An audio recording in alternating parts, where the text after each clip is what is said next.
Hello and welcome to First Post Africa. I'm Alison Lagrange coming to you live from Johannesburg, South Africa, and this is our special election result broadcast. The 2024 election result is out and it has opened a new chapter in South Africa's politics. What had seemed unimaginable once has come true today. A political party that has been at the helm since the 1994, the African National Congress, has lost its 3-decade-old absolute majority, and the slump has been catastrophic. What are the reasons behind the failure of Mandela's party? Which way will this result steer South Africa's politics? Is Ramaphosa's second term as president a distant dream now? And will South Africa see a proxy president, with former President Jacob Zuma being the decision maker? The verdict of the people of South Africa is out. Winds of change are sweeping the country. The election result has certainly been historic in more ways than one. For the ruling African National Congress, it was predicted to go badly, but turned out to be worse. In fact, for the ANC, this has been the worst election result since the end of apartheid. First, let's get straight to the numbers. Now, the voter turnout in the 2024 election stood at around 58.6%. South Africa's Election Commission had predicted it to cross last year's 66% mark. Voter turnout in South Africa has been dropping year on year. Coming to the votes now, the African National Congress has lost its 3-decade-old absolute majority. It is down to 40% of the vote. The opposition party Democratic Alliance is the one with the second largest vote. John Steenhuisen's party got 21.7% of the vote. In third place is former President Jacob Zuma's MK party, and that certainly ate into the ANC's support. The MK party stands with 14.59% of the vote. Julius Malema's Economic Freedom Fighters, or the EFF, stood in fourth with 9.51%. Now, like I said earlier, the drop in the ANC's vote is a historic turning point for South Africa. The party has enjoyed absolute majority since 1994, when Nelson Mandela steered the country out of white minority rule into a democracy. The ANC had won every election by a landslide so far, but over the last decade, its support has been dwindling.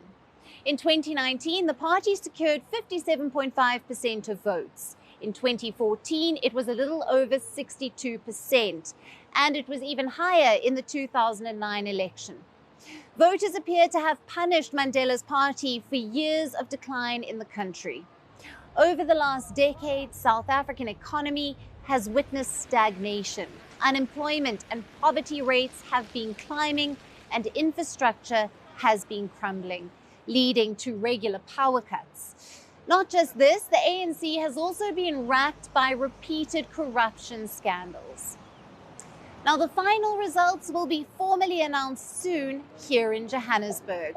While the ANC has won the most votes in this election, the results show a significant decline in the ANC support from previous elections. While there are several factors that have contributed to the decline in support, the results send a clear message to the ANC. We wish to assure the people of South Africa that we have heard them. We have heard their concerns, their frustrations, and their dissatisfaction. But as the counting of ballots concluded, some parties alleged discrepancies. The largest and the most vocal was former President Jacob Zuma. His MK party warned the election authorities against going ahead with the final announcements.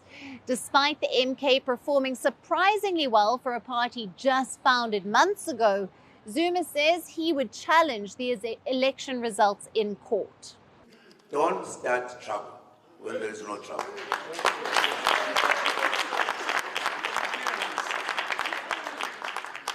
Give the police political parties, which I think they are a majority, the chance to present their cases, their information, their everything. Don't rush us. We are here for peace, do everything nicely. That's why, because we knew we needed 2/3 majority. Don't try to interfere with that by doing all the tricks. This is what we want to bring in public.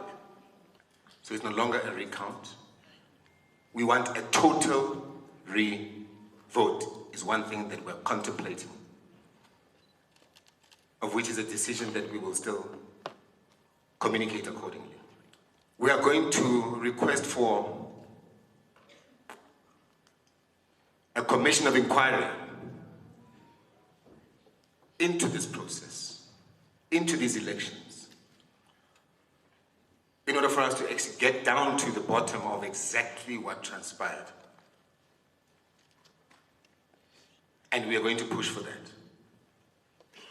Gone are the days when people are going to rig the future of the downtrodden children of this country. The Election Commission, however, says the result process remained transparent and uncompromised. The results management process anywhere in the world, in any election, is the most sensitive part of the election management. And in this regard, the Commission is mindful that all electoral stakeholders must remain confident in the integrity of the results management process as a whole. The Commission is pleased to indicate that the result systems have remained functional and uncompromised throughout the current results compilation process. Now, for more on this, we have with us political analyst Kani Magubane, who is joining us live from Johannesburg.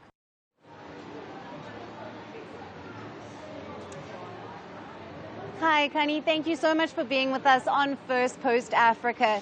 So taking us through these elections, looking at the ANC's performance, this is the first time in 30 years that they have dipped below the absolute majority. This is a big blow, of course, for the ANC. What are your thoughts on this?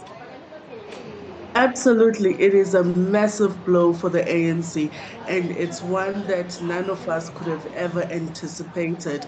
I had predicted much more optimistically, to be honest. I had put them at least 51% because they were sitting at a very healthy number in 2019. We saw the ANC at 57.5% in 2019, and I thought, well, what's the worst? Maybe 51, but South Africans have spoken, and South Africans are saying that they no longer want the ANC in power. It was devastating to watch the President, Cyril Ramaphosa, hang his face in shame, having clerics and pastors praying over him as the numbers started to paint a very clear picture that the ANC had lost its majority that it has enjoyed for the past 30 years. Now, there has been some sentiment, of course, that there has been vote rigging and that the numbers have been tampered with.